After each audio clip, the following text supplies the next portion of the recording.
Good morning, dear students. Let's continue with Standard 7th Civics, Chapter 3, How the State Governments Work.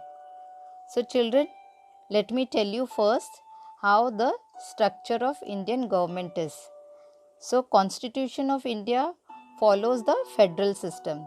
Federal system means there is two type of government, that is central government and state government.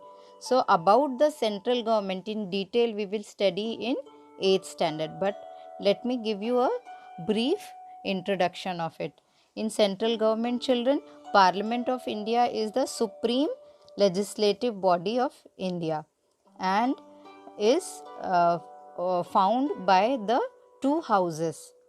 So, central government has two houses, that is upper house, that is called Rajya Sabha, and lower house, that is called Lok Sabha. So, maximum member in Rajya Sabha is 250, but currently we have 245 members, and maximum members in Lok Sabha is 552, but currently we have 545 members in Lok Sabha. Children, Rajya Sabha and Lok Sabha makes the law which is passed by the parliament and is then implemented by the president in the country. Rajya Sabha and Lok Sabha meet at the House of Parliament at Sansad Bhavan to frame laws and rules for our country, children. This meeting is under the President of India. He has the right to cancel or call the meeting. Now, here in 7th standard, we will study about state government.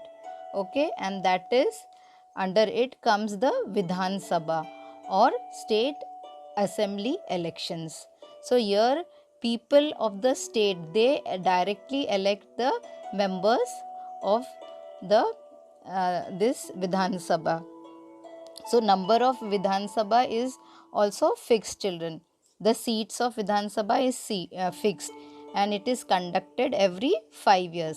And election in different states are held at different times. Okay, now let's come back to the book. Now, who is an MLA? So, we will continue with page number 31, last paragraph. Member of Legislative Assembly, that is MLAs, are elected by the people.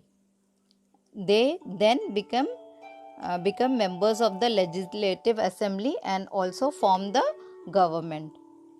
In this way, we say that the MLAs represent people. The example below will help us understand this better. So, we people elect the MLAs of our area, children. Every state in India has a legislative assembly. So, every area in the state have this legislative assembly. Each state is divided into different areas or constituencies. Okay, you can see in the picture, there one picture of Jammu and Kashmir is given. So, the constituency is divided. The area of Jammu Kashmir is divided into small areas, that is called different areas or different constituencies. For example, look at the map below. It shows that the state of Himachal Pradesh is divided into 68 assembly constituencies. So, 68 different areas are there in Jammu and Kashmir. You can see in the picture. Now, each constituency, the people elect one representative who then become a member of the Legislative Assembly or MLA. So, from each area, one member is elected. You would have noticed that people stand for election in the name of different parties. Then MLAs therefore belong to different political parties. So, there are different political parties, children. BJP, Congress is there, Independent, and other parties are there. So, like this, all the party members, they stand for the election, children, for from different constituency. And in Maharashtra, children, there are 288 constituencies, children. How do then we come to the next paragraph, that is how do people who are MLAs become minister or chief minister. So we will know this answer, how these people become MLA and become minister or chief minister. A political party whose MLA have won more than half the number of the constituency in the state can be said to be in a majority.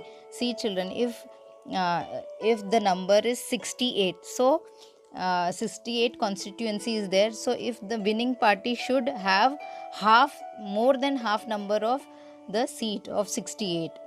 So what is the half number of 68 is 34. So it should be more than 34, that is approximately 36, 38, more than it should be half number of the seats should be there of that party, then they will be called the majority party. The political party that has the majority is called the ruling party, and all the other members are called the opposition. Okay, those who are having more than half the number of seats, they will be the majority party, okay, ruling party. And the others, if suppose BJP is the winning party, the other parties will be the opposition party. For example, the Legislative Assembly of the state of Himachal Pradesh has 68 MLA constituencies. So you can see in the picture children. Now next page we go. Here in the table you can see children, Bharatiya Janata Party BJP is getting 44 seat, okay, and others are getting less seat. So total is 68 seat. So BJP is the ruling party because he is getting the seat, more than half number of seat he is getting.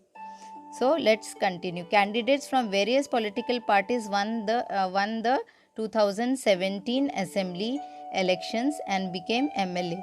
Since the total number of MLAs in the legislative assembly is 68, a political party would have needed to have more than 34 MLA in order to gain a majority. The Bharatiya Janata Party BJP with 44 MLAs had the majority and it became the ruling party. All other MLAs became the opposition. In this case, the Indian National Congress INC was the major opposition party since it has the largest number of MLAs after the BJP. Among the oppositions were other parties including those who have been elected as independent candidates. So you can see children in the this table is explained here. So 44 BJP is getting 44 seat MLA seats, so it will be the ruling party, and 21 Indian National Congress is getting 21, the second largest, so it will be the opposition party. After the election, the MLA belong to the ruling party will elect their leader who will become the chief minister. So now from 44 seat this BJP will elect their leader, and that leader will be the chief minister.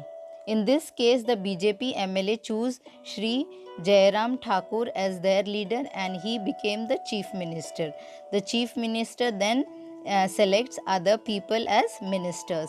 After the elections, it is the governor of the state who appoints the chief minister and other ministers.